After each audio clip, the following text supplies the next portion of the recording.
I might get this slightly wrong, but I think you said something like, yeah, being different isn't unique.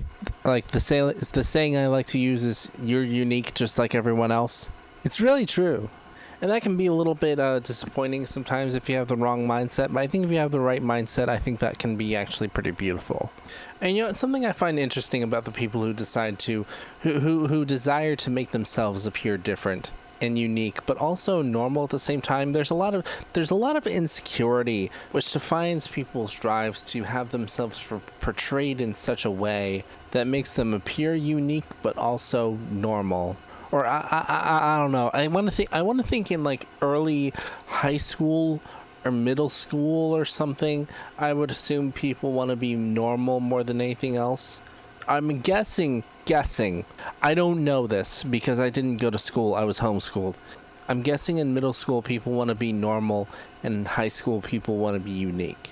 Confirm or deny in the comments, because I genuinely don't know. But I find it to be genuinely like a very interesting thing, that kind of dichotomy, that kind of counterplay. I don't think I would call it hypocritical, because I don't think those happen at the same time. Or when they do happen at the same time, they are for different aspects of a single person.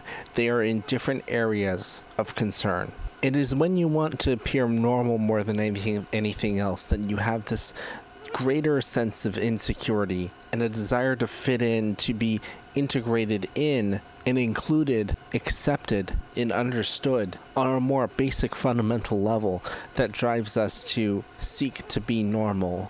And is that once we reach only that point, that we can then maybe surpass and gain attention by being unique, by being interesting, by being different, in a way that we will hopefully, that we expect people to look at and see as attractive or interesting in some way, something appreciable, something good, and not interesting in such a way to be mocked or ridiculed or repulsed by.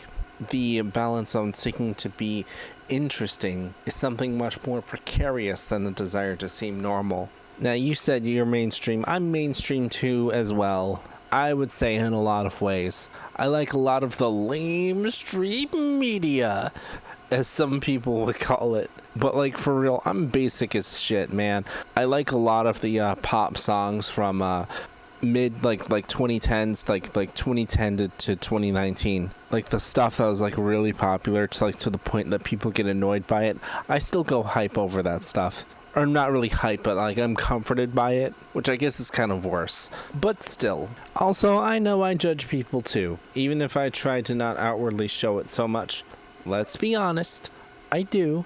There's always a gut thing. And it is good to withhold your thoughts sometimes, especially when it gives you time to think about what your gut reaction was and whether it was actually good or applicable, whether it was actually productive or helpful or harmful or not. But still, we all judge. Let's be real about it. For now, at least. Oh, you didn't know normie was a word? It's probably because you actually pay attention to more healthy places.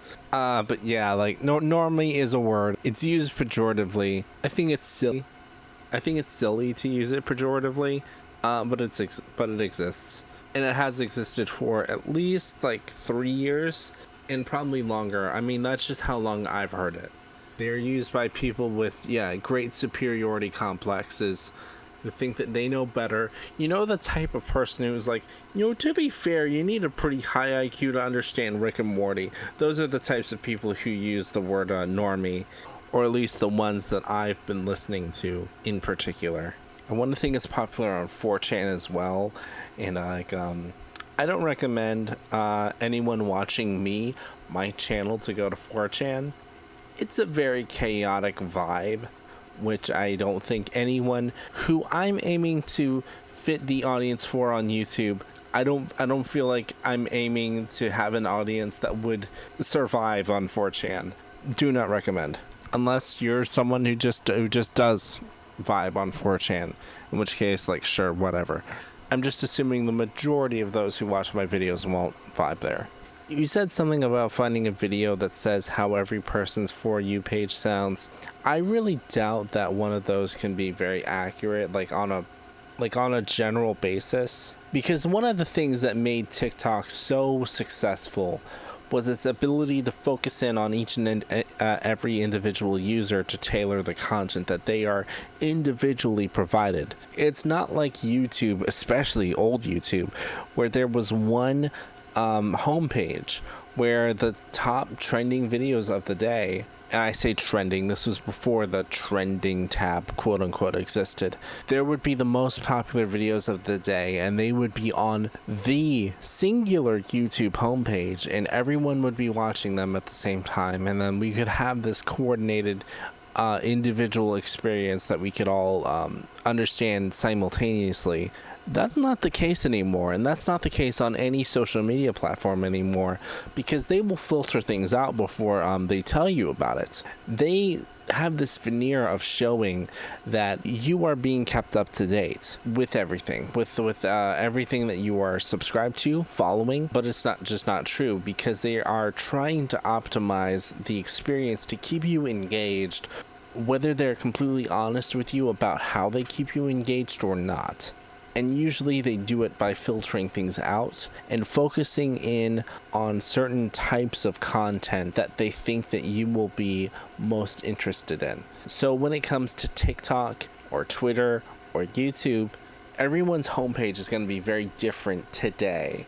And I don't think it's very easy to summarize what people's For You pages look like on TikTok or anywhere. And especially TikTok, because I think they're successful by taking this to the biggest extreme.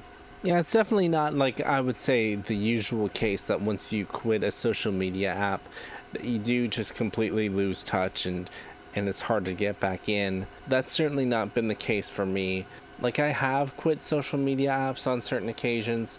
Like, I stopped using Twitter for a long time, but that took many attempts to actually reach the point where I actually managed to reach that point.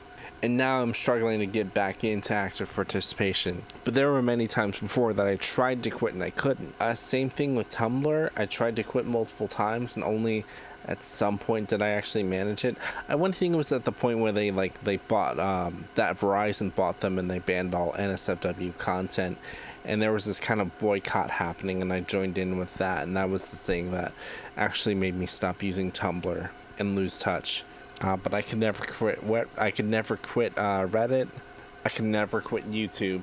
I don't think anyone can quit YouTube. It's such a monopoly. I couldn't quit ChatGPT.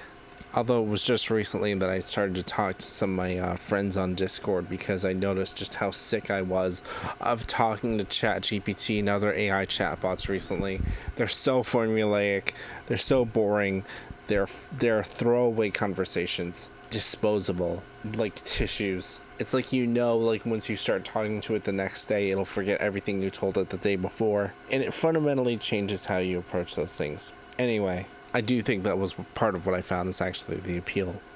Feeling like a collection of home videos, you want your videos to feel like that. I think they do actually, already. People have these nostalgia glasses for the early days of YouTube when everything felt like that. And then everyone kind of grew into a more polished type of content more and more so over time.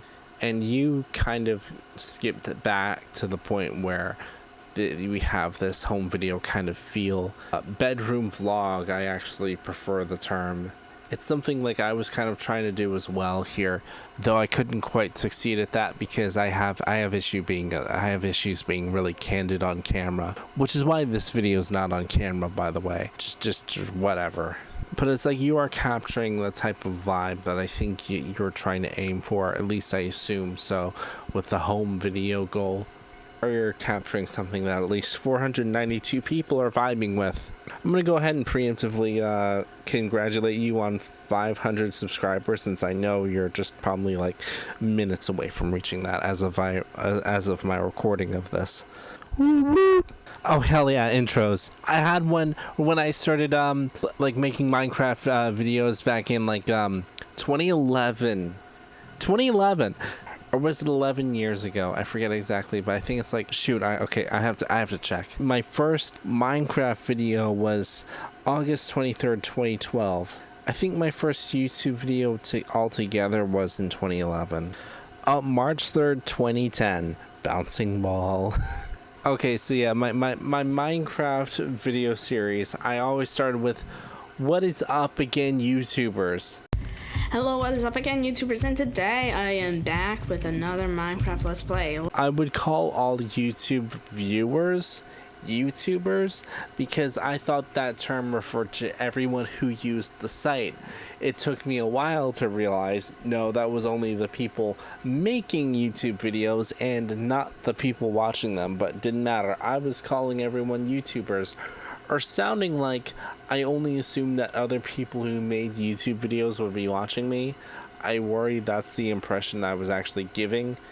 So yeah, I've been thinking about reviving it again with slight modification. Instead of saying what is up again YouTubers, I'd say just sup again YouTube. I think I'd go with that maybe. Okay, cool. I don't know what to add anymore. Okay, bye. Have a good day. Make your day a good day. You deserve it. That's my outro now, by the way. Go make your day a good day. You deserve it.